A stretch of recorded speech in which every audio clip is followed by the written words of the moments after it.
ओम श्री परमात्मने नमः। श्रीमद्भागवत महापुराण प्रथम स्कंध 10वां अध्याय। श्री कृष्ण का द्वारका गमन। शौनक जी ने पूछा, धार्मिक शिरोमणि महाराज युधिष्ठिर ने अपनी पैतृक संपत्ति को हड़प जाने के इच्छुक आतताइयों का नाश करके अपने भाइयों के साथ किस प्रकार से राज शासन किया और कौन कौन से काम किए, क्योंकि भोगों में तो उनकी प्रवृत्ति थी ही नहीं। यहाँ सूत जी कहते हैं, संपूर्ण सृष्टि को उज्जीवित करने वाले भगवान श्रीहरि परस्पर की कलहाग्नि से दुग्ध कुरु वंश को पुनः अंकुरित कर और युधिष्ठिर को उनके राज सिंहासन पर बैठाकर बहुत प्रसन्न हुए। भीष्म पितामह और भगवान श्री कृष्ण के उपदेशों के श्रवण से उनके अंतःकरण में विज्ञान का उदय हुआ और भ्रांति मिट गई। भगवान के आश्रय में रहकर वे समुद्र पर्यंत सारी पृथ्वी का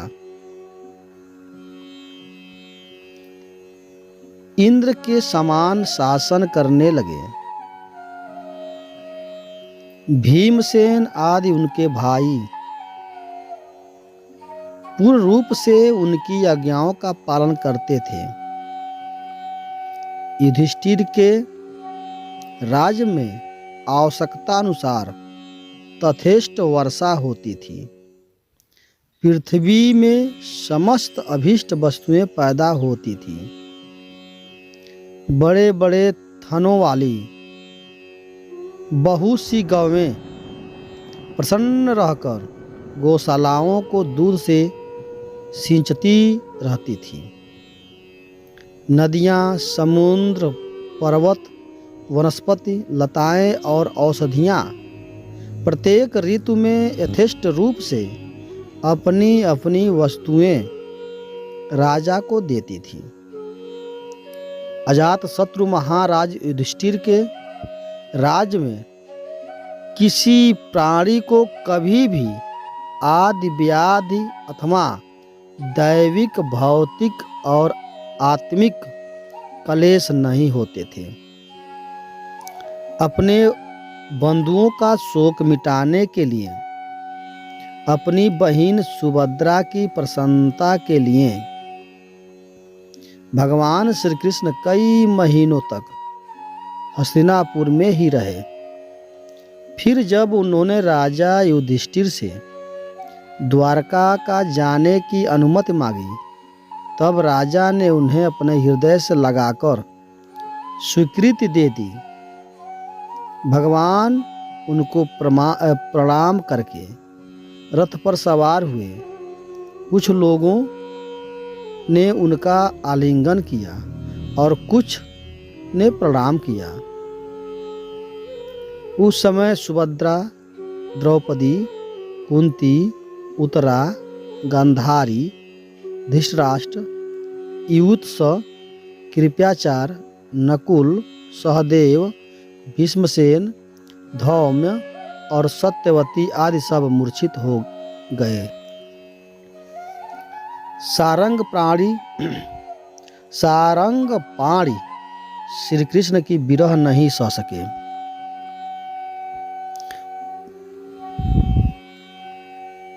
भगवत भक्त तत्पुरुषों के संग से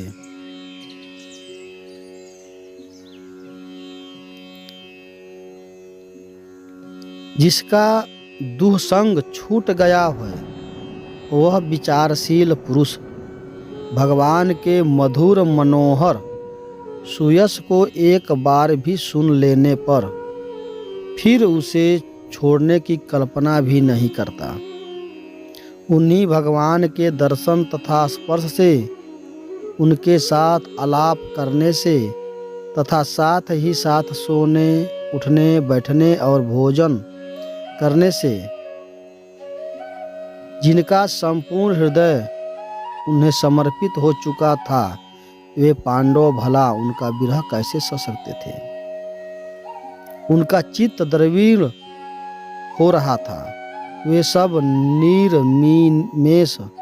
निर्निमेष नेत्रों से भगवान को देखते हुए स्नेह बंधन से बंधकर जहाँ तहाँ दौड़ रहे थे। भगवान श्री कृष्ण के घर से चलते समय उनके बंधुओं की स्त्रियों के नेत्र उत्कंठावश उमड़ते हुए आंसुओं से भर आए, परंतु इस भय से कि कहीं यात्रा के समय अशकुन न हो जाए, उन्होंने बड़ी कठिनाई से उन्हें रोक लिया। भगवान के प्रस्थान के समय मृदंग, शंख, भेड़ी, वीणा, ढोल, नरसिंहे, धुंधुरी, नगारे, घंटे और दुदुम्बिया आदि बाजे बजने लगे।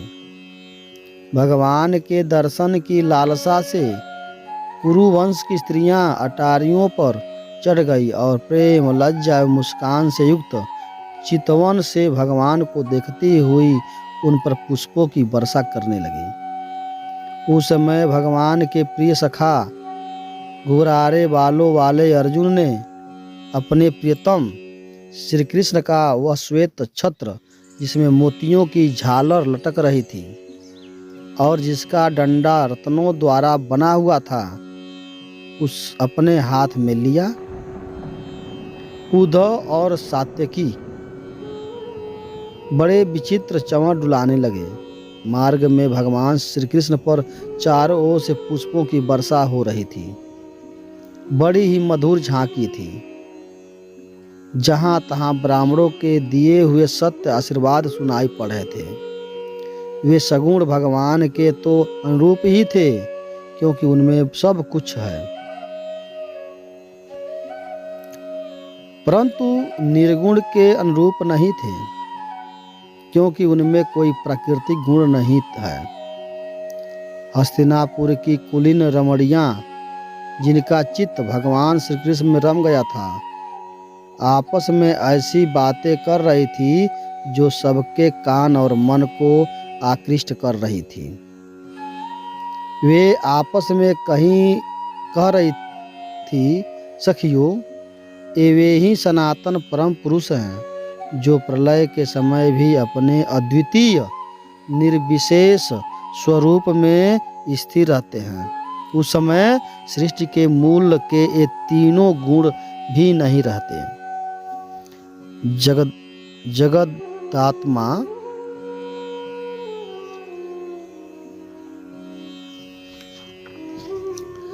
ईश्वर में जीव भी लीन हो जाते हैं और महत्त्व आदि समस्त शक्तियां अपने कारण अव्यक्त में सो जाती।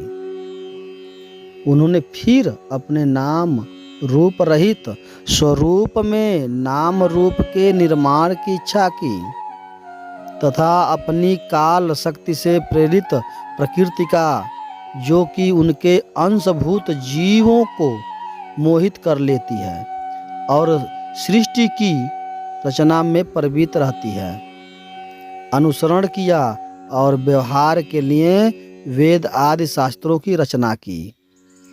इस जगत में जिनके स्वरूप का साक्षात्कार जितेंद्रिय योगी अपने प्राणों को वश में करके भक्ति से प्रफुल्लित निर्मल हृदय में किया करते हैं, ये श्री कृष्ण वही साक्षात परम ब्रह्म है।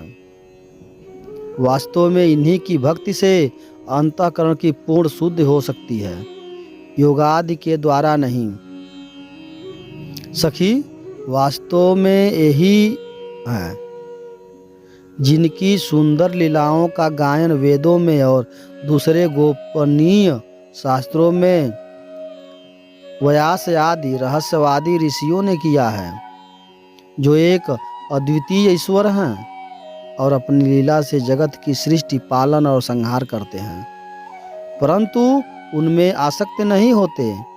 जब तामसी बुद्धि वाले राजा अधर्म से अपना पेट पालने लगते हैं, तब यही सत्व गुणों को स्वीकार कर ऐश्वर्य, सत्य, रीत, दया और यश प्रकट करते हैं और संसार के कल्याण के लिए युग युग में अनेकों अवतार धारण करते हैं।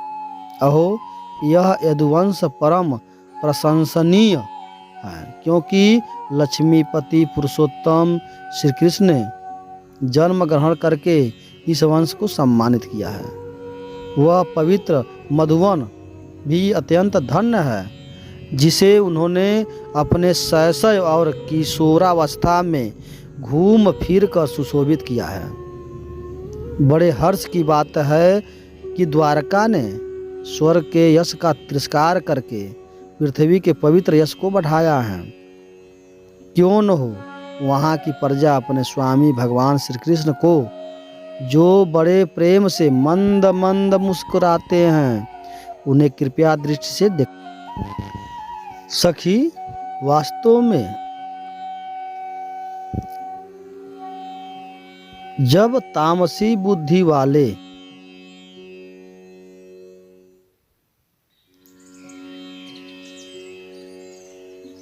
हे सखी, जो एक अद्वितीय ईश्वर हैं और अपनी लीला से जगत की सृष्टि, पालन और संहार करते हैं, परंतु उनमें आसक्त नहीं होते। जब तामसी बुद्धि वाले राजा अधर्म से अपना पेट पालने लगते हैं, तब यही सत्व गुणों के स्वीकार कर ऐश्वर्य, सत्य, रीत, दया और यश प्रकट करते हैं और संसार के कल्याण के लिए युग युग में अनेकों अवतार धारण करते हैं। अहो, यह यदुवंश परम प्रशंसनीय है, क्योंकि लक्ष्मीपति पुरुषोत्तम श्री कृष्ण ने जन्म ग्रहण करके इस वंश को सम्मानित किया है।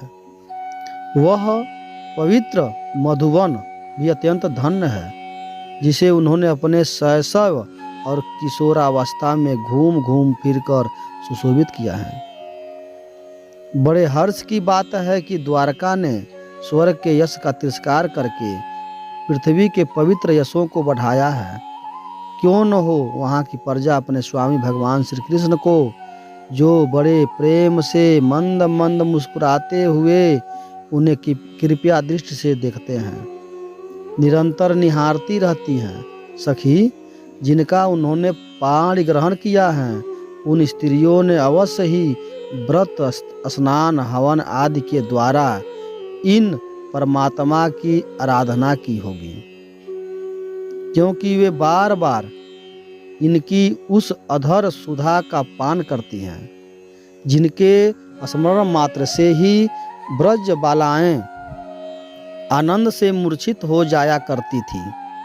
वे स्वयंवर में शिशुपाल आदि मतवाले राजाओं का मान मर्दन करके जिनको अपने बाहुबल से हर लाए थे, तथा जिनके पुत्र प्रद्युम्न, सांब, आम्ब आदि हैं, वे रुक्मणी आदि 8 पटरानियां और भौमासुर को मारकर लाई हुई जो इनकी हजारों अन्य पत्नियां हैं, वे वास्तव में धन्य हैं, क्योंकि इन सभी ने स्वतंत्रता और पवित्रता से रहित स्त्री जीवन को पवित्र और उज्जवल बना दिया है।